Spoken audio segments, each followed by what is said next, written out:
Instituto Bíblico del Aire, capacitando para el servicio eficaz.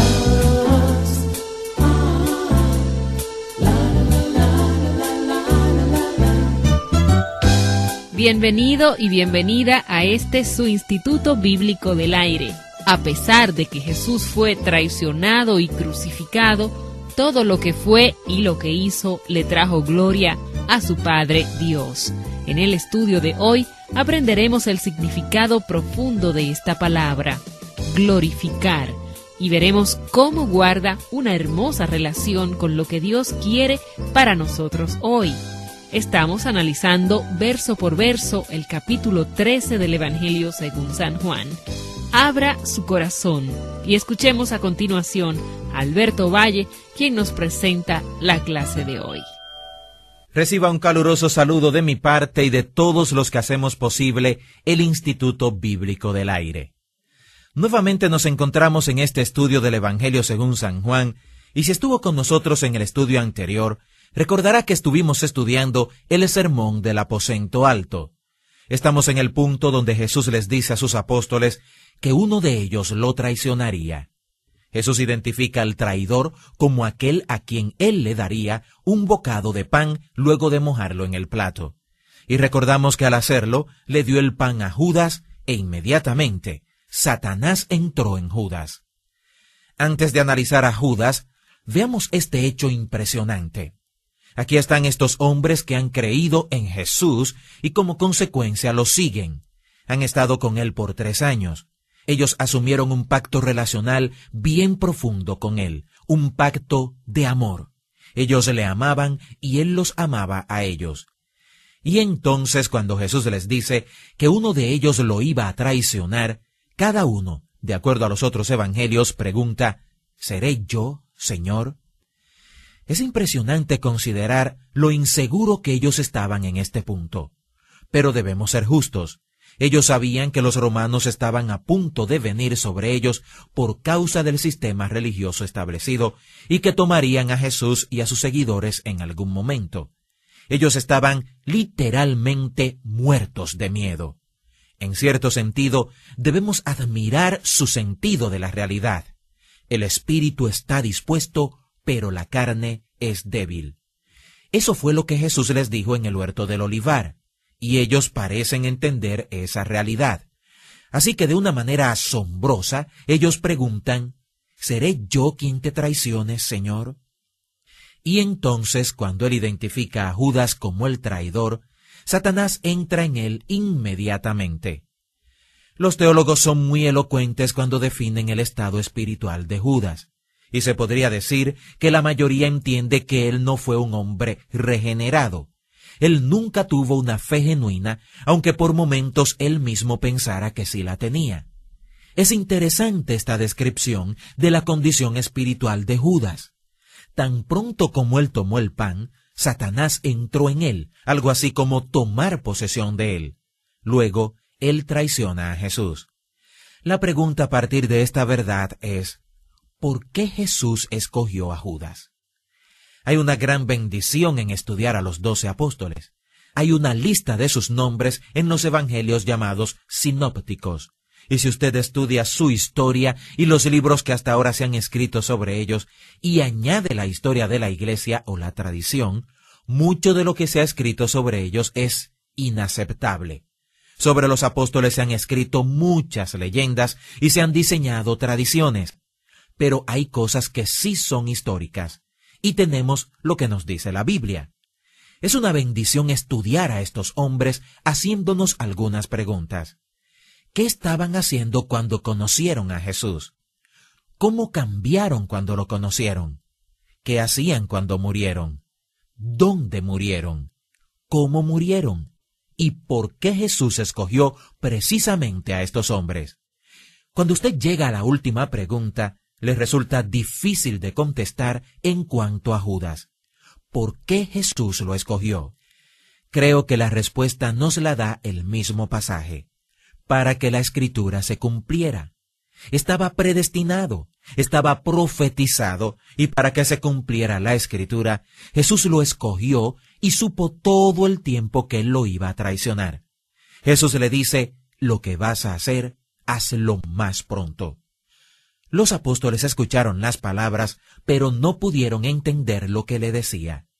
En vista de que Judas llevaba la bolsa o era el tesorero, ellos pensaron que le había dicho que comprara algo para la fiesta de la Pascua o que le diera algo a los pobres. Es interesante notar que dar a los pobres era tan común en el grupo de los 12 que ellos sospecharon que de eso le hablaba a Judas. Jesús dijo que a los pobres siempre los tendríamos, y de seguro que él no quiso decir o implicar que no ayudáramos a los pobres en vista de que siempre los tendríamos.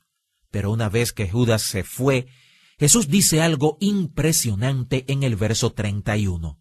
Entonces, cuando hubo salido, dijo Jesús, ahora es glorificado el Hijo del Hombre, y Dios es glorificado en él. Si Dios es glorificado en él, Dios también le glorificará en sí mismo, y enseguida le glorificará. Este es un verso interesante. Aquí se usa la palabra glorificar en sus diferentes formas 5 veces. ¿Qué estaba diciendo Jesús acerca de Dios glorificando al Hijo y el Hijo glorificando al Padre en el preciso momento en el que Judas sale para traicionarlo? Él dijo, ahora. Recuerde esa frase a lo largo de todo este Evangelio de Juan. Su hora no había llegado. Pero en el capítulo 12 él dice, la hora ha llegado. Lo mismo ocurre aquí. Encontramos la implementación de la hora sobre la cual Jesús nos ha estado hablando en capítulos anteriores. El acontecimiento que llevará a Jesús a la cruz fue la razón por la que vino a este mundo. Ahora, todo esto está siendo implementado. Todos los eventos que lo llevarían a la cruz están en movimiento. Y una vez que esto comienza, él dice, ahora es glorificado el Hijo del Hombre y Dios es glorificado en él. La palabra glorificar es muy interesante. Significa hacer que la dignidad de una persona o cosa se haga manifiesta o sea reconocida. ¿Recuerda usted a Jeremías cuando les predicó a los encadenados que iban camino a Babilonia? Encontramos un resumen abreviado de este mensaje en el capítulo 9. Así dijo Jehová, no se alabe el sabio en su sabiduría, ni en su valentía se alabe el valiente, ni el rico se alabe en sus riquezas. Mas alabes en esto el que se hubiere de alabar, en entenderme y conocerme. Este debió haber sido un gran mensaje. La palabra alabar aquí se refiere a lo mismo que glorificar en Juan 13. Glorificarse en algo o por causa de algo, glorificar a una persona. O sea, hacer que la dignidad o méritos de una persona o cosa se hagan manifiestos o se revelen o sean reconocidos. En otras palabras, hay ciertas cosas en esta vida que harían que su dignidad se haga manifiesta. Se refiere a la esencia de su ser, lo que usted es. Hay ciertas cosas que sacarían de nosotros todo nuestro potencial y expresarían completamente la esencia de lo que somos y de quienes somos. Lo que Jeremías está diciendo es que las riquezas nunca harían eso por nosotros. Hacer fisicultura, levantar pesas, convertirse en un fanático de los gimnasios, hasta llegar a enorgullecerse de su fortaleza, tampoco lo hará. Lo único que hará que su dignidad como persona se manifieste es que usted conozca a Dios. Cuando usted conoce a Dios, entonces sucede. El conocimiento de Dios saca todo el potencial que hay en usted. Le lleva a expresar la esencia de su ser en la manera en la que Dios quiso que se expresara. Ese es el resultado de conocer a Dios. Lo que este pasaje nos quiere decir es que cuando los eventos que llevaron a Jesús a la cruz se pusieron en movimiento, es como si Jesús hubiera dicho, ahora la dignidad y méritos de mi persona van a ser reconocidos o revelados. Todo lo que soy, la esencia del por qué vine, se va a cumplir, se va a revelar y serán reconocidos. Y al tiempo que la esencia de mi ser sea reconocida, la esencia del ser del Padre se hará manifiesta. el Hijo del Hombre será glorificado, y Dios será glorificado en lo que el Hijo del Hombre hará. Y si el Padre o Dios es glorificado en el Hijo, Dios glorificará al Hijo en sí mismo, y asimismo se glorificará. En el libro de Apocalipsis, cuando la puerta se abre en el cielo, se ve un trono y a uno sentado en él que tenía el aspecto del Cordero que había sido inmolado. Y cuando usted descifra el simbolismo de Apocalipsis 4, el que ocupa el centro del cielo, el Padre, redirige el centro de la adoración de sí mismo al Cordero, por lo que el Cordero hizo y por lo que es. El Padre glorifica al Cordero en sí mismo, porque cuando Él fue inmolado, redimió a gentes de toda tribu y nación sobre la faz de la tierra, y expresó la esencia del ser de Dios y la esencia de sí mismo. Se dio a conocer o se reveló. Es a eso a lo que se refiere la palabra glorificar en sus varias formas, cuando es usada 5 veces en estos 2 versos. Estas son cosas profundas reveladas en estas enseñanzas del aposento alto.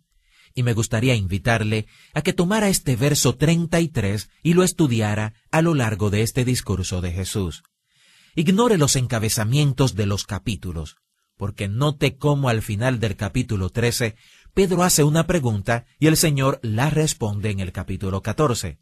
Así que no deje que la división de capítulos rompa con la línea de pensamiento o saque del contexto la verdad que usted descubra cuando se adentre en la conversación de Jesús y sus apóstoles y escuche el diálogo que compartieron en aquel aposento alto, el cual, como hemos dicho, es el más largo de los mensajes de Jesús del cual tengamos registro. En nuestra próxima clase, si Dios nos permite, continuaremos analizando estas enseñanzas. Le animo a que nos acompañe.